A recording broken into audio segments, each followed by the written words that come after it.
que des bonnes nouvelles hier, on l'a vu, hein, l'émotion perceptible. Hein, Toyota, elle annonce effectivement à la fois d'investissement et d'embauche. Aujourd'hui, il y a Carrefour. Mais franchement, Adrien Quatennens, est-ce qu'on peut en vouloir à Alexandre Bompard de vouloir restructurer son groupe pour le sauver? Parce que, effectivement, il y a une concurrence. Vous souriez déjà, mais il y a quand même une concurrence dans ce domaine. Non, je vais vous dire juste après pourquoi je souris sur le cas précis de Carrefour, mais je note quand même que vous faites le parallèle entre les deux journées, celle d'hier, vous dites qu'elle était bonne, mais malheureusement, je m'excuse de jouer les troubles faits, mais celle d'aujourd'hui annule le succès de celle d'hier, dans la mesure où hier à Versailles, nous avions réuni 140 patrons de multinationales autour de M. Macron, qui se sont engagés, bon an mal an, à créer, ça a été dit, 2500 emplois sur 5 ans. D'accord ? Et aujourd'hui, en une conférence de presse, en un jour, on nous annonce la suppression de 2400 postes à Carrefour. Donc voilà, clairement, on voit bien que finalement, dans ce pays, on supprime plus d'emplois que l'on en crée avec les effets de la politique d'Emmanuel Macron. Alors sur le cas précis de Carrefour... Les investissements hier, on va revenir, il y a quand même des projets d'investissement. On va en reparler d'ailleurs, on est là pour ça, mais je veux dire, c'est sans commune mesure avec ce qu'il conviendrait de faire. Moi, je ne crois absolument plus, d'ailleurs, n'y ai-je jamais cru, à la philanthropie des gens qui étaient présents autour d'Emmanuel Macron hier. Ce sont des gens qui investissent en France s'ils ont un intérêt particulier à investir. Ils ne sont pas là simplement pour le bonheur de créer de l'emploi. Et par ailleurs, il y avait parmi eux des gens qui, par ailleurs, sont suivis par le fisc de notre pays pour des cas d'évasion fiscale. Alors maintenant, un instant, si vous permettez, sur le cas de Carrefour, assez précisément. On est là sur une suppression d'un quart des effectifs des postes administratifs, puisqu'il y a 10 000 postes administratifs à Carrefour, et là on parle de 2400 suppressions d'emplois. Par ailleurs, vous avez vu aussi, ce qui n'est pas dit dans votre extrait, c'est qu'il y a aussi cession des magasins d'IA. Qui avait été repris par le groupe Carrefour. Et a priori, là, s'il n'y a pas de repreneur, on va sur peut-être, potentiellement, c'est ce que disent les syndicats, jusque 10 000 suppressions de postes. Notez aussi que ça a quelque chose à voir avec l'actionnariat et sa composition. Parce que dans le cas du groupe Carrefour, les actionnaires historiques disparaissent petit à petit et laissent place notamment de nouveaux actionnaires, bien plus rapaces, il faut l'assumer, dont des actionnaires américains qui aujourd'hui ont 12% du capital de Carrefour et demandent toujours plus de rendement. Voilà la réalité dans laquelle nous sommes. C'est pas qu'il y a une nécessité de restructurer des grands groupes, de grandes distributions, avec un modèle qui est dépassé par rapport à d'autres. Si vous voulez, on ne restructure pas durablement en supprimant de l'emploi comme ça va être fait. C'est qu'il y a une course au moins-disant social qui est due aussi par le fait de la compétition qu'on voit, qui se joue à l'échelle internationale et qui pousse toujours, puisque la compétition se joue sur le prix, à ce que c'est le moins-disant social qui gagne la compétition. Mais rapidement, vous pourrez regarder, j'espère qu'on aura l'occasion d'en reparler, mais il y a plein d'autres entreprises et ce n'est que le début d'une longue liste, malheureusement. Les énergies ont été libérées, comme Mme Pénicaud le disait, on voit bien lesquelles. Oui, Françoise Fassos. Je ne sais pas si on peut faire le parallèle entre les deux journées. La journée d'hier, c'est en fait un président de la République qui a mis l'attractivité au centre de sa politique et qui essaye de s'en donner les moyens. Il n'est pas le premier. Moi, je me souviens que François Hollande, à la fin de son quinquennat, faisait la tournée de l'Asie, de la Chine, pour essayer de récupérer les investisseurs internationaux, mais il l'avait fait après une politique fiscale qui leur avait déplu. Là, on peut juste signaler que Macron, il est assez logique avec lui-même. Il dit il y a vraiment une volonté d'attirer les investisseurs, je vais tout faire. Et donc, il y a eu la suppression de l'ISF qui a fait très polémique en France, mais qu'il a maintenu au SNO. Et il y a aussi l'idée qu'au moment où finalement il y a le Brexit, est-ce que Paris, l'Île-de-France, n'est pas très bien positionné pour essayer d'attirer les investisseurs étrangers? Donc, il y a une politique, elle a pas encore porté ses fruits, mais il faut reconnaître qu'il est logique. Ce qui se passe aujourd'hui, c'est au fond la mutation de la grande distribution. Je pense qu'il n'y a pas que Carrefour qui est impacté. En fait, il y a le développement du e-commerce, il y a le fait que les structures des hypermarchés ne marchent plus très bien, et il y a aussi le fait que les habitudes de consommation des Français évoluent. Donc il y a à la fois du nécessité de le faire. Il y a une nécessité de il y a du positif, par exemple, quand Carrefour annonce qu'il va essayer de favoriser du bio et donc des agriculteurs.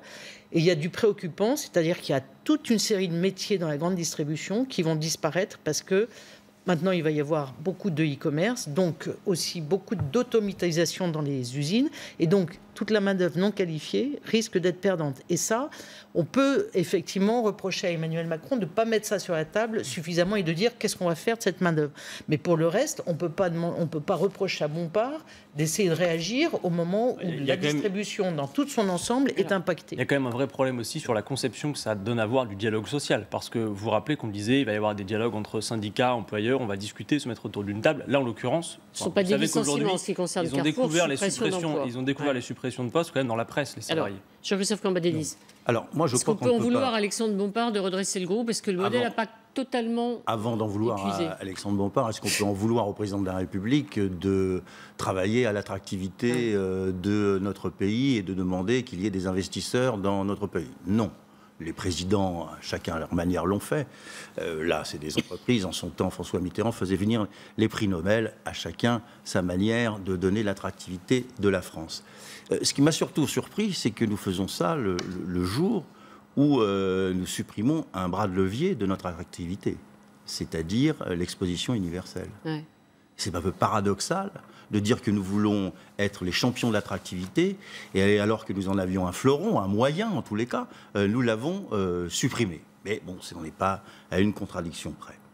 Maintenant, sur le cas de Carrefour, il y a trois choses. Il y a les actionnaires, mais ils ne pèsent pas au point de décider pour l'ensemble de l'entreprise, mais ça existe et c'est un élément qu'il faut prendre en compte. Mais il y a surtout la situation dans laquelle se trouve Carrefour et dans laquelle se trouvent les hyper marchés en France. Nous avons été les champions d'un modèle.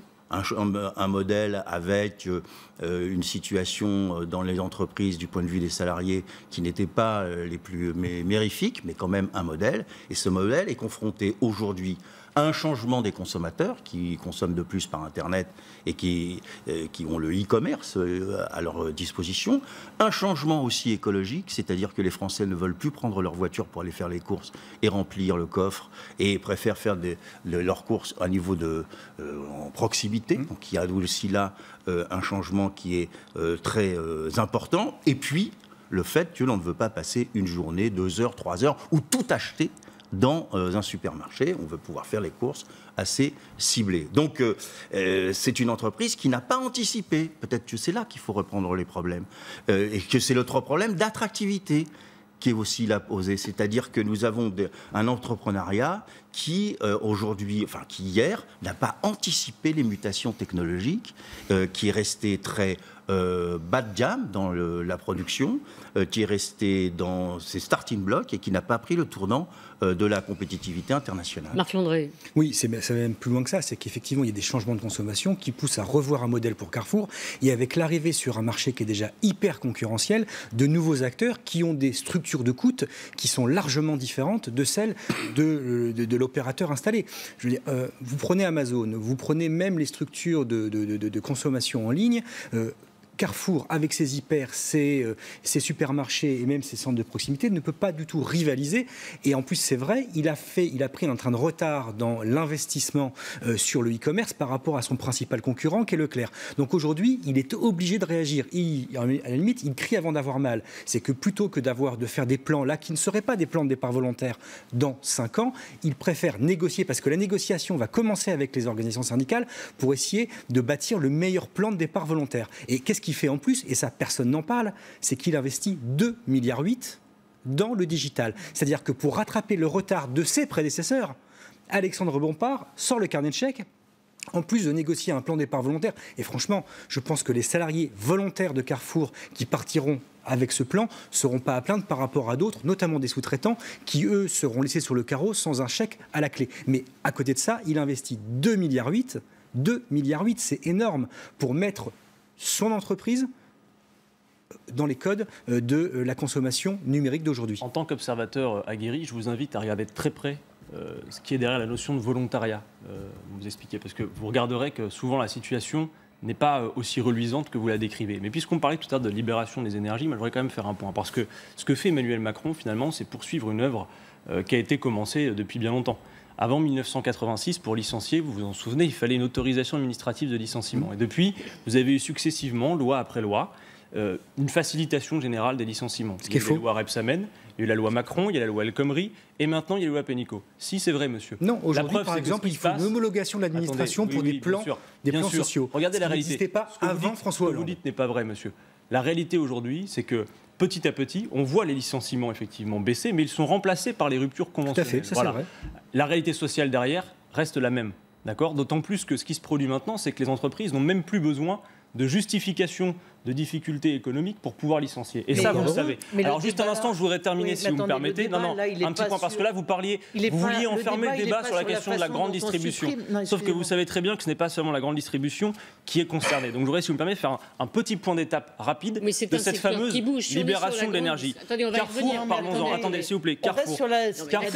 Carrefour, madame, 2400 emplois supprimés grâce à un plan de départ volontaire, c'est 100 millions d'euros de CICE en 2017. Si je faisais un calcul, le CICE, c'est le crédit impôt compétitivité emploi, ça fait 40 000 euros de CICE par emploi supprimé. Si je prends Pinky, 208 postes supprimés, 90 millions de CICE, ça fait 430 000 euros de CICE par emploi supprimé. Le CICE, ça a coûté 20 milliards d'euros par an aux contribuables et ça n'a pas créé d'emploi. La réalité, c'est qu'aujourd'hui, les entreprises ne sont plus capables de créer d'emploi parce que les solutions pour créer de l'emploi, nous les connaissons. La dernière fois que dans ce pays, nous avons créé durablement de l'emploi, c'était au moment du passage aux 35 heures. On crée 250 000 par an en ce moment. On crée de l'emploi. Je voudrais juste votre opinion. Non, 250 000 créations nettes d'emplois par an. Sur le secteur de la grande distribution, est-ce que vous reconnaissez qu'elle est impactée par des évolutions de consommation majeure et que ces évolutions nécessitent une restructuration ou pas? Sans aucun doute qu'elle nécessite qu'on pense les choses d'une autre manière, mais je doute fortement. Je suis même persuadé que ce n'est pas en prenant le bout de la facilitation des licenciements et de la fluidification du marché du travail qu'on va y permettre. Ce qu'il nous faut, c'est relancer l'activité, investir, ce qui est malheureusement possible. Bon, mais 2,8 milliards dans le numérique. C'est insuffisant. Et par ailleurs, qu'est-ce qui vous permet de dire que c'est insuffisant? Regardez 2,8 milliards sur le numérique. La preuve. Non, mais en quoi êtes-vous compétent pour pouvoir dire à un chef d'entreprise que 2,8 milliards pour rattraper le retard dans le numérique de son entreprise est insuffisant? Et donc, si on vous écoute, tout va très bien. Non. Et vous êtes qui pour me donner des leçons? Mais moi, je vous donne pas de leçons. Je vous pose une question. Vous êtes un professeur d'économie. Je vous pose une question. Moi, je vous explique. Vous dites qu'il y a un grand mouvement. Prouvez-le. Je vous explique qu'il y a deux choses. Il y a un sous-investissement dans ce pays. Il y a une financiarisation de l'économie, j'en ai fait la démonstration tout à l'heure, qui explique... Comment expliquez-vous, monsieur, s'il vous plaît, qu'aujourd'hui, alors que Carrefour a annoncé ses suppressions d'emplois, son action en bourse a augmenté de 6%? Allez-y, faites-nous la démonstration. D'abord, c'est l'économie vertueuse que vous appelez de vos voeux. Il aurait fallu pour vous qu'elle baisse. Ça aurait été la preuve que ça aurait été un bon plan. Donc vous êtes en train de nous faire la démonstration par l'absurde que 2400 suppressions de postes, c'est un bon plan. Ça que vous êtes en train de nous expliquer. Je pense que pour rattraper le retard, oui. Est-ce que vous niez progrès? Il y a un concurrent, par exemple, si on regarde effectivement la position de Carrefour. Carrefour était numéro 2, je parle sous contrôle des économistes, numéro 2 mondial de la distribution il y a quelques années, il y a 15 ans. Aujourd'hui, il est le 9e. Et un concurrent s'appelle aujourd'hui Amazon. Et quand on regarde Amazon et ce qu'il propose demain comme type de magasin, vous allez dire comment vous réagissez à cette concurrence? Oui, le premier magasin a ouvert à Seattle hier. Le principe est simple, vous téléchargez une application, vous rentrez, pas de caisse, pas de paiement, tout est simple, on regarde la pub. Regarde les images, voilà. 4 years ago, we started to wonder, what would shopping look like if you could walk into a store, grab what you want, and just go? Welcome to Amazon Go. Voilà, alors ça, il n'y a plus d'emploi du tout. Donc, comment vous réagissez? Ça ne veut pas dire qu'il y a une évolution quand même dans ce secteur des magasins, de la concurrence. C'est ça la concurrence demain pour Carrefour? Bien sûr, mais ça pose une vraie question, c'est que, comme on le voit a priori, vu le reportage que je viens de montrer et de ces avancées technologiques, visiblement, il y a peut-être moins besoin de travail humain. Oui. Alors à ce moment-là, il y a une solution qu'on connaît, qui est le partage du temps de travail. Pourquoi ne pas aller à ce moment-là la diminution du temps de travail? Si par ailleurs, et d'ailleurs ça a été le cas dans l'histoire avec un grand H, à mesure que les évolutions technologiques se sont réalisées, il y a eu ces conquêtes sociales de diminution du temps de travail. Finalement, c'est presque un débat d'ordre philosophique, mais si on arrive aujourd'hui à produire avec moins de travail humain, pourquoi travailler plus longtemps que le temps nécessaire à la production de ce dont nous avons besoin? Et je vous le disais, je fais le lien quand même. Vous pouvez au moins accorder cela. Aujourd'hui, le cas du CICE, je vous ai montré que c'était très onéreux. Si on en croit les chiffres de France Stratégie, ce que ça a permis de maintenir ou de créer comme emploi, c'est à peu près 335 000 euros de CICE par emploi créé ou maintenu, grosso modo, même si la fourchette est très large.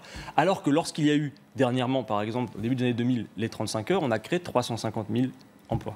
Les choses ne sont pas totalement comparables, parce que les 35 heures, c'est dans un contexte de croissance mondiale. Débat sur les 35 heures. Oui, ça faisait un moment. Mais il est vrai que l'évolution technologique obligera à la fois à changer le travail, parce que il y a des mises en place. Là, on ne parle que des caissiers et des caissières. Il y a des rayonnages, il y a de l'informatique. Et donc, derrière l'informatique, il y a des gens qui travaillent. Donc, c'est l'emploi qui va changer. Mais en même temps, il est vrai aussi que la question du temps de travail reviendra à l'ordre du jour, mais elle ne peut pas se décider dans une seule entreprise et pour une seule entreprise. D'autant plus que Amazon se concurrence eux-mêmes, parce que sur des magasins de ce type où on vient et on ressort sans caissier, sans caissière, ça existe déjà dans un certain nombre de supermarchés Leclerc d'ailleurs, mais aujourd'hui, l'évolution, c'est d'aller porter le produit chez le consommateur. C'est-à-dire que celui-ci n'a plus à se déplacer et on vient le voir. Donc ça veut dire des gens qui vont porter le produit. Donc peut-être que les métiers vont changer. Donc il faut anticiper les mutations. Je croyais qu'il y avait des drones qui allaient porter les produits. Non, parce que les lâches comme ça, après ça tombe sur la tête. Moi, c'est peut-être le reproche qu'on pourrait faire à l'actuel gouvernement, c'est effectivement, on est face à des mutations de l'emploi extrêmement fortes. Et la distribution, c'est l'exemple typique. C'est-à-dire qu'il va y avoir une robotisation pour le e-commerce très fort. Et puis, il y aura effectivement tout le secteur des transports, sans doute beaucoup moins de vendeuses, de caissières. Donc, il y a toute une mutation et vraiment une réflexion à avoir sur l'emploi non qualifié. Est-ce qu'on aura dans le même volume qu'aujourd'hui? Quels seront les métiers d'avenir? Donc, ça veut dire développement de la formation toute la vie. Et aussi, je pense, développement de la réflexion sur le travail dans la société. Est-ce qu'on sera obligé de travailler autant? Est-ce qu'il faudra travailler de la même façon qu'aujourd'hui? Ça, je pense que ça ouvre vraiment une réflexion qui, aujourd'hui, est relativement absente du champ public. Oui.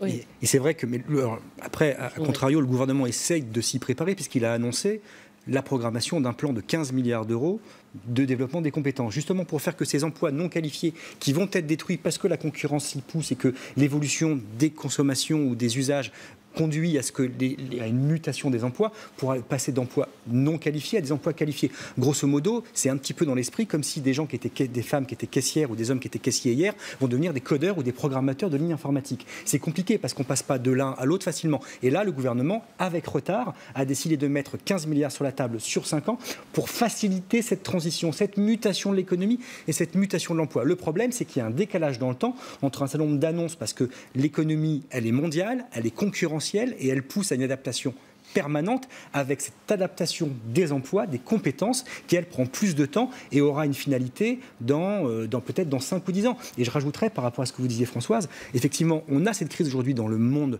de la grande consommation et de la grande distribution, mais on va la voir aussi, on commence à la voir dans le monde bancaire, où il y a énormément de restructurations qui vont avoir lieu avec des hommes et des femmes qui voient leur poste de travail sur lesquels ils ont été pendant 20, 30 ans, disparaître à cause de la numérisation, à cause du digital, où maintenant, qui va encore dans une banque? Personne. Moi, j'y vais. Oui, vous y allez. Est-ce qu'il n'y a pas une contradiction? Parce que quand on regarde sur ces 2 journées, c'est-à-dire que d'un côté, quand on est chef de l'État, on essaye d'avoir effectivement des investissements venant d'entreprises comme Amazon en France, et le lendemain, on dit qu'on sera très attentif au plan de départ et aux possibilités offertes aux salariés qui vont accepter de quitter l'entreprise. C'est ça aussi qui est difficile quand même aujourd'hui dans le gouvernement, c'est attirer ceux qui vont tuer les emplois chez vous, pour faire simple et caricatural, pardon. C'est une schizophrénie qui a toujours existé. Vous prenez Bruno Le Maire. Bruno Le Maire dit qu'il veut préparer les investissements de l'avenir. On va faire 10 milliards d'investissements dans l'innovation. Mais d'un autre côté, c'est le premier à aller sur le terrain d'une entreprise qui est menacée parce qu'il y a un plan social qui est en cours. Je veux dire, c'est cette schizophrénie qui a toujours existé, que ce soit aujourd'hui ou hier, entre on prépare l'avenir, mais en même temps, on essaye de préserver l'existant. C'est très compliqué et c'est une question, mais je dirais à la limite perpétuelle des politiques. Je pense qu'on a quand même là l'impasse d'un modèle qui apparaît sous nos yeux, c'est-à-dire que Bruno Le Maire, vous le citez, nous a régulièrement dit au sein de l'hémicycle qu'il croyait en cette vieille théorie selon laquelle les profits d'aujourd'hui feraient les investissements de demain, les emplois d'après-demain. La réalité, c'est qu'on voit qu'aujourd'hui, 80% des profits ne sont pas réinvestis dans l'économie réelle. Vous avez vu les trajectoires budgétaires de ce gouvernement qui redonnent beaucoup d'argent aux détenteurs de capital, qui libèrent le capital en baissant les impôts, et en réalité, ils n'ont aucune garantie que ce capital va s'allouer correctement. Et il n'y a d'ailleurs aucune demande de contrepartie. C'est un vrai problème. Il faudrait pouvoir flécher, par exemple, des investissements vers les PME, les TPE. Là, juste, on libère les énergies, mais on ne voit pas qu'elles s'allouent correctement. C'est tout le problème. Oui, il y a une critique qu'on peut faire à la méthode qui a été employée, c'est que c'est une décision à l'aveugle nationale. Je pense que ça, pour le coup, c'est la vieille méthode. C'est-à-dire qu'on prend on discute avec des grandes entreprises et on prend une décision pour l'ensemble du pays. Il n'y avait pas dans ces discussions avec les grandes entreprises, ceux qui aujourd'hui sont le levier, à huis clos, il aurait fallu pour le moins qu'il y ait les présidents de région. Oui. Or, on les suscite à chaque fois qu'il y a des difficultés sur le terrain, mais c'est eux aujourd'hui qui sont au plus près de la connaissance à la fois de leurs entreprises et du terrain économique tel qu'il est. Et là, je pense qu'il y a un maillon qui n'est pas mis en place par ce gouvernement. Juste, Adrien Quatennens, sur ce que vous dites, en gros, il faudrait faire en sorte que les entreprises flèchent les profits mieux contrôlés. Est-ce que vous reconnaissez que c'est quand même difficile d'accueillir des grandes entreprises qui ont le choix d'aller s'implanter en Allemagne et dans d'autres pays en leur disant, en gros, on va venir et on va vous contrôler? Un chiffre simple, Emmanuel Macron, depuis qu'il est là, je ne fais pas l'avocat d'Emmanuel Macron, mais c'est juste des chiffres. 36% des responsables d'entreprises étrangères qui voyaient la France comme un pays attractif, ça c'était en 2016, et aujourd'hui on est à 60%. Est-ce qu'il n'y a pas quand même une méthode Macron qui consiste à dire, vous venez, on libère les énergies, mais au final, ça donne des résultats? Oui, il y a un effet Macron positif. Moi je considère que non, puisque l'effet que je vois moi pour l'instant de cette libération des énergies, je vous l'ai dit tout à l'heure, c'est qu'il y a une facilitation des licenciements, et on a vu ces plans de suppression, mais attendez, la liste... Et ça marcherait mieux en les menaçant? La liste n'est pas terminée. Je ne parle pas de menacer. Pourquoi vous, tout de suite, vous leur dites que vous venez, mais par contre, on ne vous laissera pas les mains libres. Moi, je pense qu'il faut fixer un cadre et des règles, qu'il faut en finir avec cette compétition généralisée, mais qui est d'ailleurs supranationale. Ce n'est pas à l'échelle du pays qu'on va faire ça. Et puis, par ailleurs, sur la question de l'emploi, on parlait tout à l'heure de partage du temps de travail, mais disons une chose, franchement, la situation de l'emploi dans ce pays, c'est une situation de pénurie d'emploi. C'est ça qu'il faut dire et qu'il faut assumer. Aujourd'hui, vous avez à peu près 6 millions de personnes inscrites chez Pôle emploi. Les derniers chiffres que j'avais datent d'à peu près un an et demi. Vous aviez, je crois, 21 000 offres d'emploi non pourvues. D'offres d'emploi qui n'ont pas trouvé preneur. Donc on voit bien qu'on a une situation de pénurie d'emploi. Il faut relancer l'activité. Et pour ça, on a aussi besoin d'investissement public, par exemple. C'est pour ça que nous proposons un grand plan d'investissement pour la transition écologique. Il y a des choses plus enthousiasmantes à faire. Et la France regorge de capacités pour faire autre chose que la compétition de tous contre chacun sur le prix. On en finit par accepter de se couper les jambes nous-mêmes en espérant courir plus vite. C'est absurde. Il y a mieux à faire que de réunir les PDG de Coca-Cola, des grands groupes, Amazon, hier, il y en a d'autres, Facebook, il y en a qui investissent en France. Pour vous, il y a mieux à faire que ça. On voit dans ce début de quinquennat qu'il ne suffit pas de libérer les énergies pour qu'elles se dirigent au bon endroit. C'est même tout le contraire. Et je vous dis, la liste va encore s'allonger malheureusement. Oui. Moi, je pense qu'il faut laisser du temps parce qu'il y a un vrai pari, d'ailleurs, qui avait été assumé quand il y a eu le débat sur la suppression de l'ISF. Le gouvernement disait, on espère... Réinvesti. On espère que ce sera réinvesti, on n'en est pas sûr. Moi, ce que je veux juste constater, c'est que tous les débats du précédent quinquennat ont montré à quel point il était difficile de faire du donnant-donnant. On a vu à quel point le plan de compétitivité avait du mal à être négocié et que aujourd'hui, dans le monde tel qu'il est, les entreprises ne supportent pas qu'on leur dise on vous donne de l'argent, mais vous faites ça. Donc, du côté alors nous, on Macron, doit supporter que des taux de bourse augmentent et que par ailleurs, il y a des licenciements. Je constate ce qui s'est passé. Donc, il y a un pari de Macron qui est sans doute plus libéral que François Hollande et sans doute aussi plus libéral que l'avait été Christophe Cambadélis, plus libéral que l'avait été Nicolas Sarkozy en 50. Il y a fait un moment d'égarement là. Donc, il y a un véritable pari, sauf que ça intervient dans une conjoncture qui est plutôt positive, c'est-à-dire que la croissance revient, et dans un environnement qui peut être favorable à la France, dans la mesure où l'Allemagne va quand même éprouver davantage de difficultés qu'avant, et où la Grande-Bretagne a pris un risque avec le Brexit. Donc, il y a tous ces éléments qui font qu'il faut donner du temps pour voir si le pays réussit, mais ce n'est pas un pari complètement fou. Oui, le problème, c'est que moi, je considère qu'on ne peut pas faire trop de paris. Vous savez, moi, ce qui me pose problème, y compris en tant que législateur, c'est qu'à chaque fois que ce gouvernement intervient, que ce soit sur les grandes trajectoires budgétaires ou sur le dialogue social, on nous appelle trop souvent à faire le pari de la confiance ou à croire que les choses vont bien se passer. Regardez, par exemple, le week-end dernier... le pari que ça va mal se passer. Moi, je pense... Non, moi, je pense que... Non, c'est pas du tout. Moi, justement, c'est l'inverse. Non, je viens de vous dire l'inverse et je ne vous laisserai pas dire ça. Moi, je vous dis que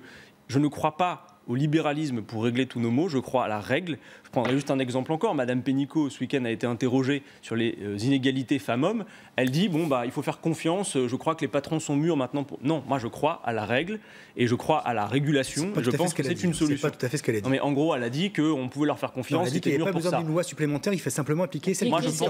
Oui, mais alors là, il y a du vrai travail. Il faut étendre l'obligation, par exemple, d'avoir un plan sur le sujet, parce que seuls 60% d'entreprises le font, alors que c'est une obligation. Donc il y a quand même un gap à franchir. Jean-Christophe Cambadélis, quand même, quand on voit Emmanuel Macron hier, il y a une image, il y a une confiance. l'économie, c'est quand même, il y a une part de confiance très importante. La confiance joue un rôle important dans l'économie. Le climat des affaires qui a son plus haut niveau depuis 2008. Mais c'est pas pour... Il y a un effet Macron, pas. C'est pas pour autant que la courbe du chômage s'est inversée. Il peut y avoir de la confiance des entrepreneurs envers le gouvernement, parce que c'est un gouvernement pro-business qui applique des recettes libérales que demandent les entrepreneurs. Bon, évidemment, dans ces conditions-là, ces derniers ils sont favorables. Mais ça ne règle pas le problème du chômage. Nous avons des investissements, et on a eu de tout temps des investissements étrangers. Ne disons pas que aujourd'hui les investisseurs n'étaient pas contents, mais ils investissaient. Oui. Aujourd'hui, ils investissent et ils sont contents. Très bien. Mais ça ne règle pas le problème du chômage. Et nous avons aujourd'hui une croissance pauvre en emploi. Et donc le problème reste là, même si nous créons des emplois.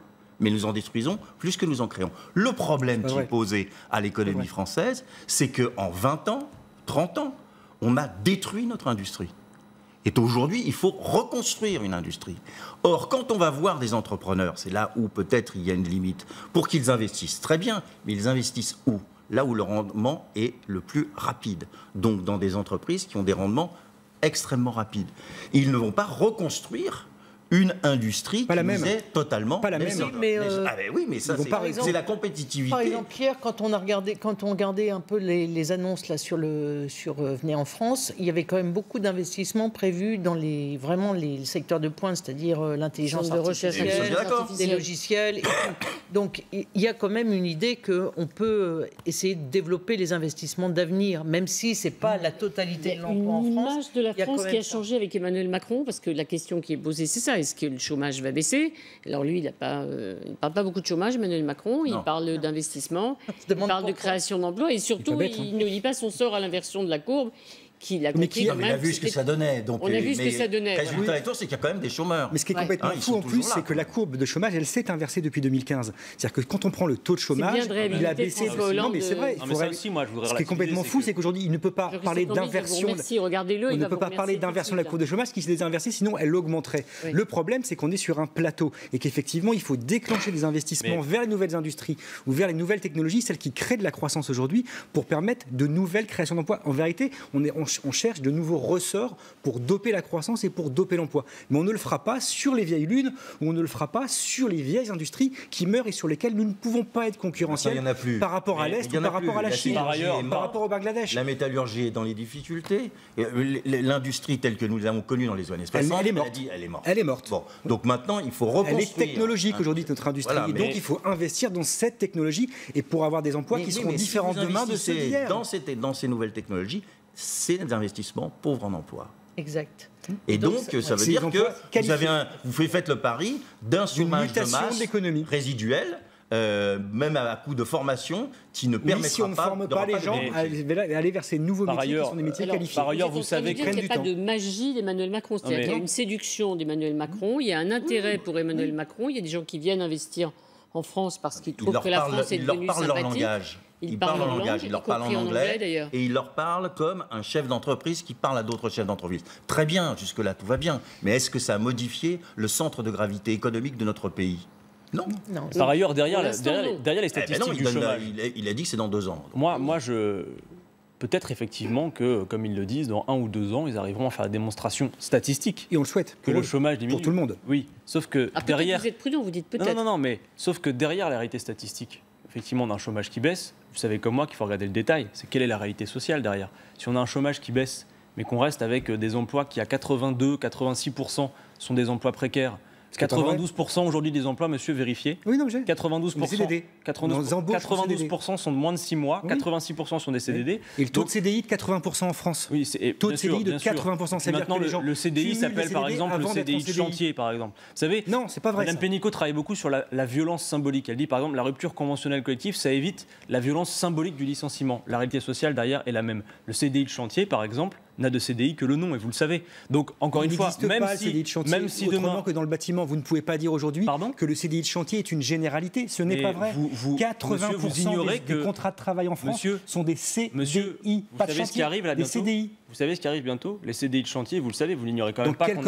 Dans quelques branches. Il y a eu des ordonnances qui ont été signés il n'y a pas longtemps. Oui, vous savez. bien sûr. Et par exemple, le CDI de chantier, vous savez ce qui avait été créé en 2008, il y a eu un contrat expérimental de 3 ans. Vous savez combien de branches l'ont prise? Aucune. D'accord. Aucune. Et on va voir, parce que le CDI de chantier, il y en a qui ont boosté déjà depuis 2008. C'est pas terminé, évidemment, ça vous dérange. Non, je vous explique. Le CDI de chantier, il y a beaucoup de secteurs qui ont poussé pour que ça se fasse.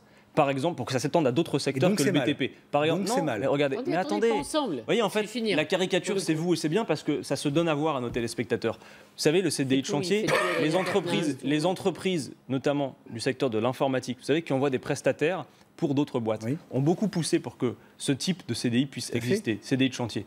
Ça veut dire qu'actuellement, les gens qui travaillent dans ces boîtes-là, entre deux missions, il y avait une continuité de leurs droits. Aujourd'hui, une fois que la mission est terminée, vous retournerez au chômage. Voilà ce qui va se passer.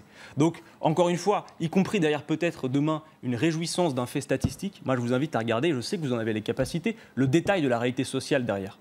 Mais le problème, c'est que vous présentez une réalité selon un certain angle. C'est que le verre à moitié. Mais vous aussi, monsieur, vous ne faites que ça à longueur de journée. Je vous donne l'exemple, par exemple, du CDI intérimaire. Oui. C'est une catastrophe, puisqu'avant, on prend des gens qui étaient dans un emploi précaire, qui cumulaient les missions intérimaires, et aujourd'hui, on leur a proposé, pour certains d'entre eux, d'avoir des CDI, des vrais CDI, pas des CDI de chantier, comme vous le dites, pas des faux CDI, pas des CDD, des CDI intérimaires. Vous savez combien de CDI intérimaires aujourd'hui en France? 20 000. D'accord. 20 000. C'était l'engagement qui avait été pris par la profession en 2014 de créer 20 000 CDI intérimaires. Avant, c'était des gens qui étaient en mission d'intérim, donc en statut précaire. Ça veut dire qu'on peut créer des nouveaux contrats de travail, on peut faire une évolution du droit social sans que ce soit contraire à l'intérêt des personnes qui acceptent de le faire. Mais alors, vous, par exemple, vous êtes toujours pour que le CDI soit la règle. Elle est la règle, elle reste la règle, elle restera la règle. Elle reste la règle, et d'ailleurs, vous venez de m'accorder ce fait que 86% des embauches sont en contrat court. Des embauches, oui, bien sûr. Et il y a combien de CDI en France? 80% des contrats de travail sont en CDI. 86% des embauches ne se font plus en CDI, on est bien d'accord. Si je vous propose une solution, par exemple, de limiter le nombre de contrats précaires, il y a 10 ans, c'était 75%. Limiter le nombre de contrats précaires dans les entreprises. C'est une solution qui peut aller, si on limite le nombre de contrats précaires dans l'entreprise. Moi, je suis, et j'imagine comme vous, on peut terminer là-dessus, l'emploi pérenne. Je voudrais qu'il y ait de l'emploi pérenne dans ce pays. Et je vous dis, c'est pas en facilitant les licenciements qu'on va y arriver. Il faut relancer l'activité, c'est nécessaire. Et voilà, c'est presque fini. On termine ce sujet. Donc, si j'ai bien compris, Jean-Christophe Cambadélis, on va vous donner un petit mot. On attend 18 mois pour savoir si Emmanuel Macron est vraiment meilleur que ses prédécesseurs pour créer des emplois. Oui, l'un avait dit l'inversion de la courbe du chômage, l'autre nous a dit dans 18 mois, vous verrez ce qui se passera. Eh bien, attendons 18 mois, ce qui veut dire que les chiffres d'aujourd'hui sont un petit peu ceux de son prédécesseur. Alors, on va parler dans un instant du conflit des prisons. Simplement, il y a une petite chose politique qu'il ne faut pas rater ce soir, Benjamin. Oui, avec une question, y a-t-il une vie après avoir été président de la République? Il paraît. Eh bien, on commence avec Nicolas Sarkozy à avoir une petite idée. Il était l'invité hier soir de l'Équipe pour la 2000e édition de l'Équipe du soir. C'est une émission, l'ancien président qui a fait son show, on peut le dire, et qui a notamment parlé de sa passion pour le Paris Saint-Germain. Alors, visiblement, il est obligé de la réfréner un peu. Regardez. Un point de désaccord avec Nasser, je profite pour lui dire, arrête de me mettre à côté des présidents de l'équipe visiteur. Pourquoi? Parce que je dois rester de marbre à chaque fois qu'on marche un but. Alors à l'intérieur, ça boue, et je fais comme ça, là. Non, excuse-moi. À Dijon, c'était pénible parce que 8 fois, j'ai dit au président de Dijon, qui est vraiment très sympathique, non mais c'est pas grave, vous savez, quand il joue comme ça, on peut rien faire. Le 8e, j'étais un peu sans argument. Nicolas Sarkozy qui visiblement maintenant a le temps de lire l'Équipe. Alors commentateur sportif, futur président du PSG, c'est à vous de choisir. Si Lyon n'avait pas gagné, alors qu'il jouait à 11 contre 10, et que le PSG jouait sans Neymar et sans Mbappé, quand est-ce qu'il gagnait? Vous me permettrez de faire le parallèle entre Cavani, son épanouissement et le départ d'Ibra, et l'épanouissement de Rabiot et le départ de Matuidi, c'est incontestable. Voilà, il est bien Nicolas Sarkozy là. Hein. Oui, vous le voyez président du PSG demain Et l'épanouissement de Hollande quand il est parti, Nicolas Sarkozy, c'est à chaque fois qu'un champion s'en va, un autre vient et s'épanouit. Oui, un petit mot sur l'avenir de Nicolas Sarkozy. Il aime le foot. Il aime le foot. Adrien Quatennens, vous aussi, vous aimez le foot? Pas plus que ça. Je suis de loin. Parce que je n'ose pas vous demander si vous aimez Nicolas Sarkozy, parce que j'ai déjà la réponse. Pour un propos liminaire comme vous, il faut bien se recycler, quoi. Voilà, il faut bien se recycler. On parle des prisons, c'est peut-être le premier grand conflit social, comme le disent certains, auquel le gouvernement se trouve confronté aujourd'hui. Merci Laurent Chwyslewski de nous avoir rejoints. Vous êtes députée MoDem aujourd'hui, vous avez été magistrate.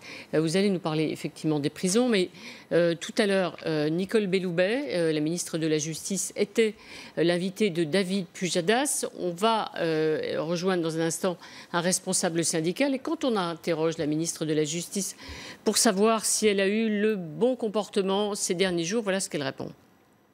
L'attentat de Vendin-le-Vieil a eu lieu. J'ai appelé immédiatement les personnels qui étaient blessés. Immédiatement, je les ai tous eus au téléphone.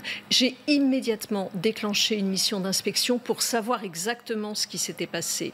Dès que j'ai eu les résultats de la mission d'inspection, je me suis rendue sur place. J'ai fait les choses que je devais faire au moment où je devais les faire. Je suis restée plus de 5 heures dans l'établissement à discuter avec les organisations syndicales. Et d'ailleurs, je suis sortie de cet établissement de Vendin-le-Vieil avec 10 propositions pour l'établissement qui, je crois, ont joué un rôle pour l'établissement lui-même.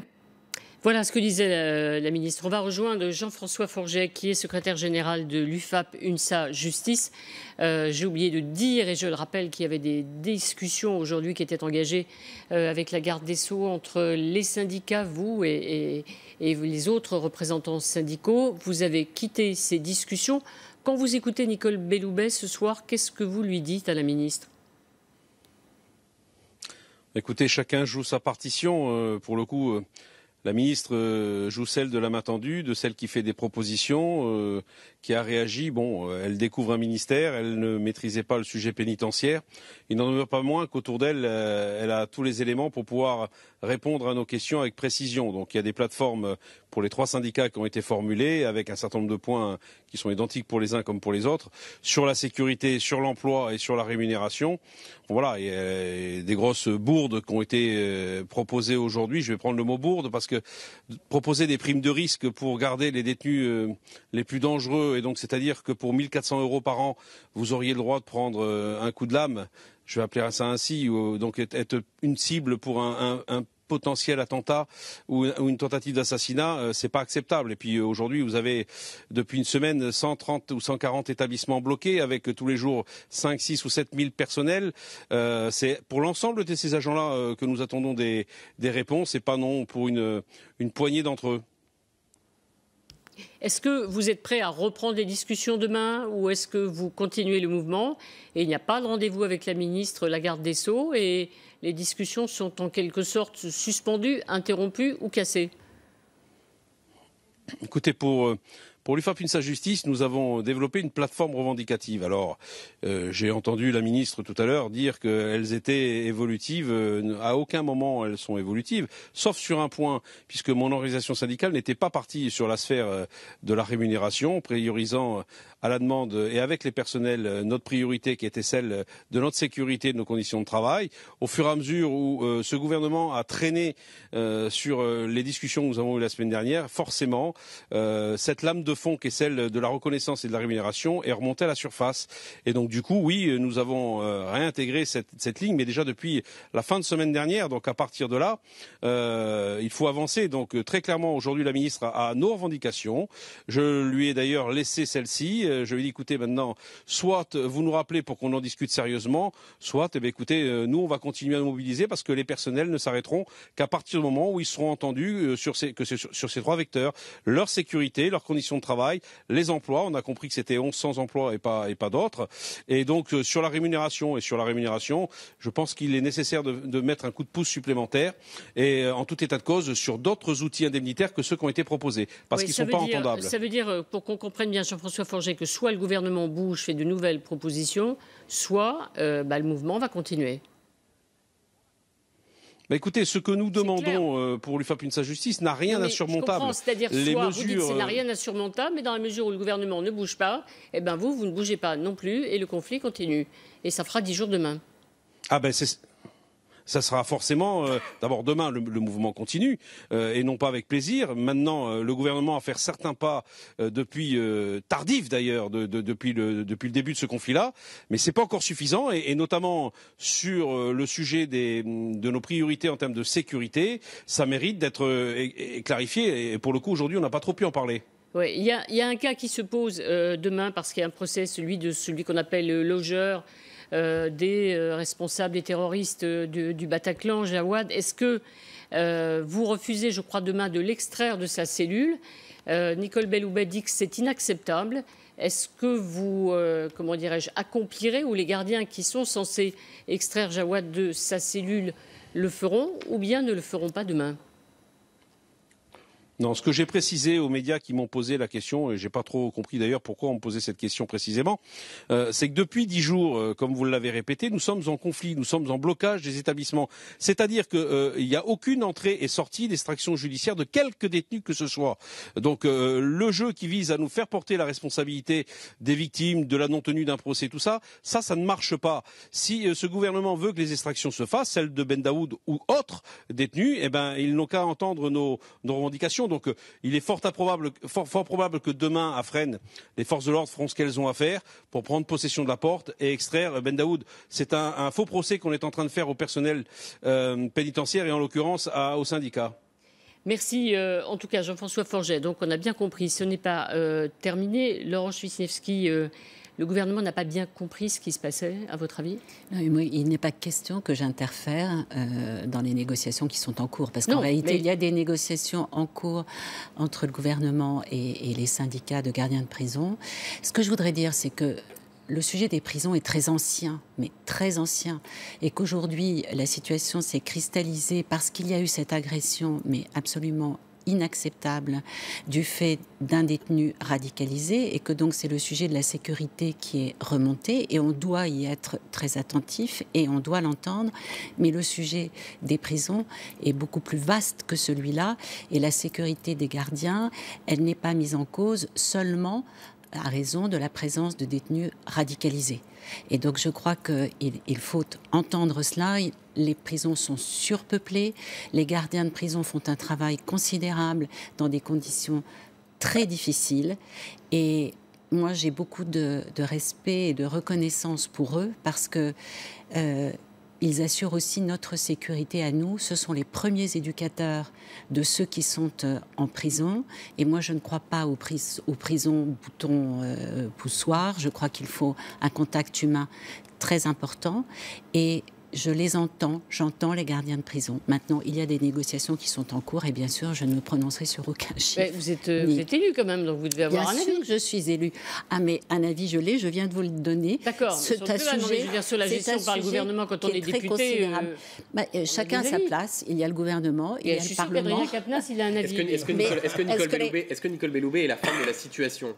Certains disent qu'il faut nommer un médiateur, il faut qu'Édouard Philippe se saisisse du sujet. Il dit en gros, elle ne connaît pas ses dossiers. Nicole Belloubet est en train de négocier. Je crois qu'elle a dit, mais bon, c'est difficile d'être partout à la fois, je n'ai pas le don d'ubiquité, mais je crois qu'elle a dit qu'elle pensait qu'un médiateur n'était pas absolument indispensable. Je crois qu'elle a dit cela à cette étape. Voilà, vous avez. Merci de me le préciser. Et je crois que sa porte reste ouverte, et que évidemment elle est en contact avec le Premier ministre. C'est comme ça que des négociations sont conduites. J'ai déjà appartenu à un cabinet. Ça se passait comme ça. Alors il y a deux problèmes. Il y a le problème de fond des prisons que Laurence Wisniewski vient d'évoquer. Il y a le problème politique. On a l'impression que c'est le premier gros problème que rencontre le gouvernement. Vrai, faux, social ? Il y a eu un problème sur les ordonnances quand même, un petit peu. Oui, mais il est vrai que là, le gouvernement est confronté à une catégorie qui a un travail extrêmement dur, qui est peu pris en compte dans notre société, qui se sentent depuis des années marginalisés. On a plus de considération parfois, ne serait-ce que dans des reportages, pour des délinquants que pour les gardiens de prison. Et il y a une espèce de ras-le-bol qui a été généré par une attaque inqualifiable contre deux gardiens. Bon. Ça, c'est l'origine. Depuis, il y a eu d'autres attaques. Parce que d'autres prisons. Et je crois que le gouvernement, on va parler comme ça pour ne pas préciser trop les choses, ne comprend pas qu'il y a 3 revendications et qu'il ne pourra pas s'en sortir sans répondre aux 3 revendications. On peut dire, j'ai fait des propositions, c'est un grand classique, j'ai fait des propositions sur un certain nombre de sujets qui répondent aux problèmes des agents, évidemment. C'est bien la langue de bois. Mais oui, je connais ça par cœur. Mais sur les 3 propositions qui sont la sécurité, l'emploi et les salaires, qui est, on vient de le voir, est une revendication qui a surgi dans le dernier mouvement, qui est arrivé après, mais qui a été pris en compte par l'ensemble des organisations syndicales. Donc, si on se met autour de la table pour ne pas discuter du sujet qui est le sujet que portent les organisations syndicales et les salariés, à un moment donné, il y a un souci. Donc, il serait temps, parce que la situation va être de plus en plus difficile, avec des interventions des forces de l'ordre au fur et à mesure, il serait temps que le Premier ministre se saisisse de cette affaire et réponde très concrètement aux revendications de ces salariés. Mais je crois qu'il s'est exprimé avec Nicole Belloubet. Je veux dire, il s'est exprimé avec Nicole Belloubet. Pour l'instant, il a soutenu sa ministre. Il n'a pas répondu au fond du dossier. C'est déjà s'exprimer, mais je crois qu'elle a répondu au fond. Elle a fait des propositions en termes d'emploi. Elle a fait des propositions en termes d'indemnité.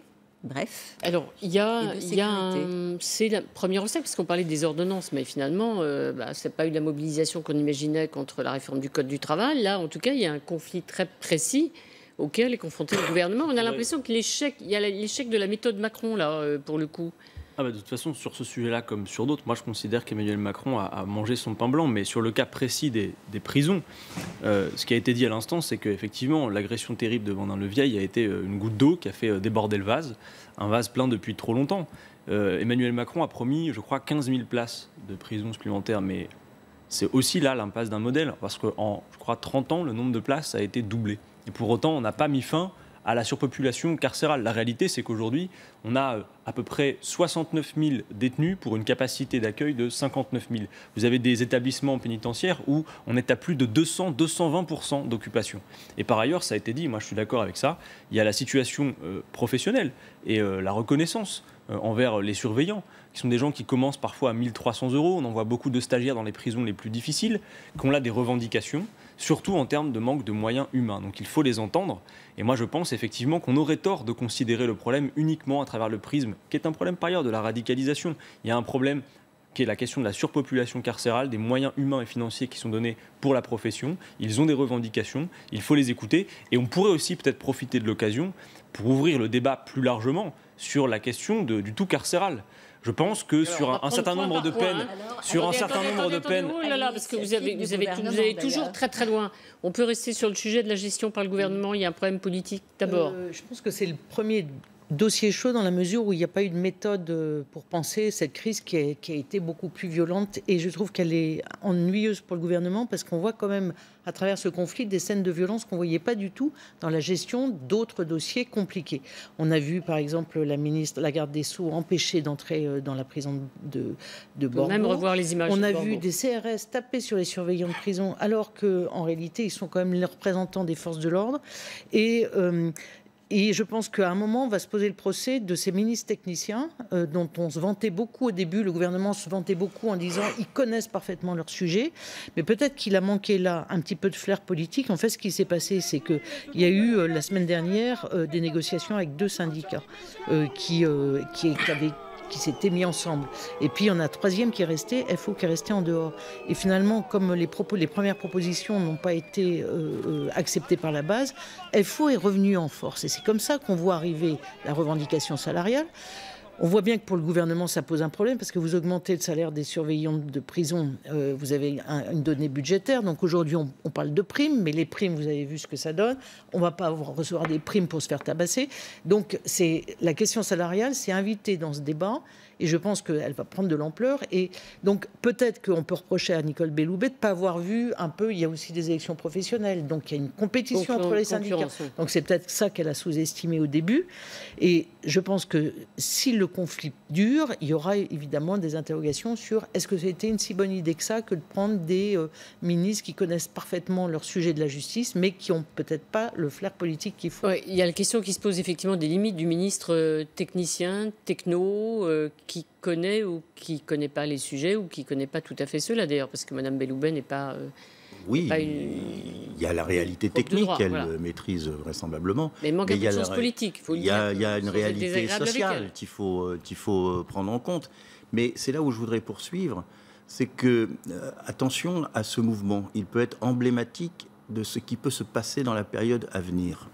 C'est-à-dire qu'à partir du moment où on commence à dire, comme le dit le président de la République, le Premier ministre et à peu près tout le monde, que la croissance est là, que l'économie française, sous l'impulsion de Emmanuel Macron, a repris son envol, que, en fin de compte, on est en train de sortir du marasme. Eh bien, les revendications salariales vont s'inviter obligatoirement, parce que vous ne pouvez pas, dans un certain nombre de catégories, dire aux gens, eh bien non, on ne peut pas vous augmenter, on ne peut pas vous donner trop d'embauchés, parce que sinon on va faire exploser la dépense publique, on ne peut pas. Et c'est par ce biais-là qu'on peut avoir des éléments nouveaux existant dans la situation politique. De ce point de vue, ce mouvement-là, à mon avis, ouvre la voie à bien d'autres mouvements sur la question des salaires, et c'est peut-être aussi pour cela que le gouvernement n'a pas voulu immédiatement s'en saisir. Oui, on écoute le Premier ministre, parce que Laurence Vichnievsky parlait tout à l'heure de l'intervention du Premier ministre. Elle est députée, vous étiez à l'Assemblée, assise sur vos bancs, madame, vous l'avez écouté, Benjamin. Voilà, cet après-midi, aux questions au gouvernement. Nous devons témoigner notre solidarité à l'égard des agents. C'est la raison pour laquelle nous allons accélérer les recrutements pour réduire les vacances des postes en détention, avec 1100 emplois supplémentaires sur une durée de 4 années. Concernant les détenus les plus radicalisés, qui sont souvent les plus violents, nous souhaitons à la fois mettre en place des unités totalement étanches pour les prendre en charge, mais aussi améliorer les équipements de sécurité à la disposition des surveillants. Nous sommes prêts à examiner, dans le cadre d'une enveloppe raisonnable, des mesures indemnitaires spécifiques et ciblées en faveur de ces personnels. Voilà, ces fameuses mesures spécifiques, bien ciblées, auxquelles faisait allusion le Premier ministre. Quand vous l'avez écouté cet après-midi, vous qui êtes magistrate, vous avez dit qu'il n'a rien compris ou le Premier ministre ? Pas du tout. Moi, non, vous ne pouvez pas vous permettre, parce que dans la majorité. Pardonnez-moi. Oui, mais enfin, je garde ma liberté de langage. Je crois que je ne suis pas connue pour la langue de bois. Exact. Et non, je crois qu'il répond, et il répond assez concrètement. Alors évidemment, on peut toujours estimer que ça n'est pas suffisant, mais tout ne peut pas se faire tout de suite et en un seul, je dirais, en un seul claquement de doigts. Et lorsque on évoque le politique, et vous disiez, on a une ministre qui est techno et qui n'est pas politique. Moi, je voudrais rappeler quand même que Nicole Belloubet a été élue aussi à plusieurs reprises et qu'elle a travaillé comme femme politique et qu'elle est politique lorsqu'elle choisit ses chantiers de la justice et que l'un de ces chantiers, évidemment, c'est la peine et le sens de la peine, parce que ça va avec les prisons et parce qu'on sait que ces prisons sont beaucoup trop explosives et que donc ça, c'est le sujet à long terme. Alors, on répond au mieux, je le pense, à une situation de crise, mais c'est un sujet de long terme. De la même manière, les 15 000 places de prison, c'est tolérable que depuis 10 jours, effectivement, les gardiens, le mouvement s'étend. Ça pose des problèmes évidemment d'organisation et ça crée des tensions à l'intérieur des établissements pénitentiaires. C'est vrai, mais vous avez évoqué la genèse de ces négociations et de ce qui s'est rajouté et donc de ce à quoi il fallait faire face en plus, c'est-à-dire cette revendication salariale qui n'existait pas au départ puisqu'on était sur le thème de la sécurité. Mais la sécurité, c'est déjà fondamental. On a l'impression que le Parlement aussi, d'ailleurs, vous le savez, hein, la commission des lois s'est saisie aussi de ce sujet de la prison. Donc, je veux dire, chacun a conscience de ces difficultés. Après, il faut que l'on réponde et que l'on réponde au mieux. Et c'est vrai, en donnant la priorité, parce que moi j'ai toujours pensé que la politique, c'était ça, c'est de faire des choix, parce qu'on ne peut pas tout faire. Et que là, il faut insister sur ce sujet-là. Mais je crois que c'est ce qu'on est en train de faire. Ouais. Jean-Christophe Cambadélis, on a quand même l'impression que, je l'ai dit, il y a un petit retard à l'allumage. Quand même, la ministre a mis un petit peu de temps, le gouvernement a pris un peu de temps avant de comprendre que c'était important. Et aujourd'hui, il y a quand même urgence. On parle évidemment du problème de fond des prisons, mais il y a urgence à régler le conflit. Alors, ça crée des tensions et des problèmes. Si on veut être honnête, la ministre est venue assez rapidement. Elle a mis 24 heures, mais enfin, elle est venue assez rapidement. Et au moment où elle a voulu rentrer pour voir les personnels, elle finit par rentrer, puis après... Elle a discuté très longuement, elle le rappelait tout à l'heure, pendant 5 heures. Oui. Mais c'est une explosion sociale qui n'était pas prévue dans les livres. Et donc il faut la traiter. Et ce n'est pas parce qu'une revendication vient tardivement qu'il ne faut pas y répondre. Et d'ailleurs, on a cherché à y répondre par une prime. Mais une prime, c'est pas un salaire. Donc les gens, ils savent ce que cela veut dire. Et là, je pense que le gouvernement est confronté à sa propre contradiction. C'est-à-dire que la croissance est de retour, donc il y a de l'argent qui rentre en caisse, il y a de l'argent qui rentre en caisse. Pas encore. Mais évidemment, mais les gens ne réfléchissent pas comme ça. Parce que, je suis désolé, l'argent rentre quand même dans les caisses de l'État. Nous réduisons les déficits, ainsi de suite, etc. On réduit les impôts pour une certaine catégorie de la population pour qu'elle investisse. Bref, on fait une politique. Cette politique a des conséquences. Et ces conséquences ne vont pas dans la poche de ceux qui sont, par exemple, dans des situations difficiles ou le plus exposés. Donc il y a là un climat qui se constitue et il n'y a pas simplement une lutte intersyndicale pour avoir le pompon des prochaines élections professionnelles. On va revenir d'un mot sur les prisons, mais il y avait les policiers. On a eu la grogne des policiers pendant des jours et des jours, parce qu'eux aussi, ils travaillent beaucoup, parce qu'ils ont le sentiment de ne pas être tout à fait écoutés. Ou en tout cas pas assez respectés. Aujourd'hui, c'est les gardiens de prison. Ça fait beaucoup dans ce petit monde qui tourne autour de la sécurité et qui est en mécontentement. Parce que c'est un monde en souffrance, c'est un monde qui est sous pression, c'est un monde qui est directement en contact avec la violence. Et en plus, j'ajoute que c'est compliqué la situation dans les prisons parce que c'est pas la même situation partout. Il y a de la surpopulation dans certaines, il y a de l'insécurité très forte dans d'autres, parce qu'il y a des détenus radicalisés. Et donc, la question salariale, elle est intéressante et importante parce que je pense aussi que c'est une façon pour la profession de se revaloriser, de se dire on est en souffrance et il faut qu'on nous reconnaisse, un peu comme on a reconnu d'ailleurs les policiers au moment des attentats qui ont été reconnus par la collectivité comme des éléments très importants. Et donc je pense que c'est là où ça va être effectivement compliqué pour le gouvernement, c'est de passer de la discussion de la prime au salaire et de ne pas faire en sorte que tout d'un coup les vannes budgétaires s'ouvrent alors qu'on est encore en difficulté budgétaire. Je voudrais qu'on termine par une autre question, qui est celle de la question qui est posée par la radicalisation, par ceux qui sont condamnés pour terroristes, par ceux qui sont radicalisés en prison, avec un spécialiste qui évoquait ce sujet ce matin. Oui, c'est François Molins qui l'évoquait sur RTL. Pour lui, les prisons sont des incubateurs de la radicalisation. On l'écoute. C'est un travail de fond qui va durer et je pense que c'est effectivement un autre type de menace. C'est une sorte d'incubateur aujourd'hui, le milieu pénitentiaire pour ça. Et il faut vraiment... c'est un enjeu parce que ces gens-là sont en prison, un jour ils en sortiront. Adrien Quatennens, c'est un sujet supplémentaire sur lequel, je ne sais pas, votre parti, la France Insoumise, peut réfléchir. De quelle manière on organise la détention des radicalisés, parce que c'est ça qui ajoute la dangerosité. Il y a surpopulation, évidemment, donc avec des climats de tension. Il y a aussi ces agressions qui viennent de détenus, pour la plupart, qui sont des gens soit condamnés pour terrorisme, soit suivis, comme on dit pudiquement, guillemets, pour radicalisation. Mais sur la surpopulation, déjà, pour moi, c'est ce que je commence à dire tout à l'heure, c'est qu'il est clair que, notamment sur la question des peines courtes, je pense qu'il faut réfléchir et en finir avec le tout carcéral, qu'il y a des peines alternatives, notamment le travail d'intérêt général, les peines à distance, le bracelet électronique, par exemple. Voilà, non, mais il existe des choses déjà pour essayer de désenclaver.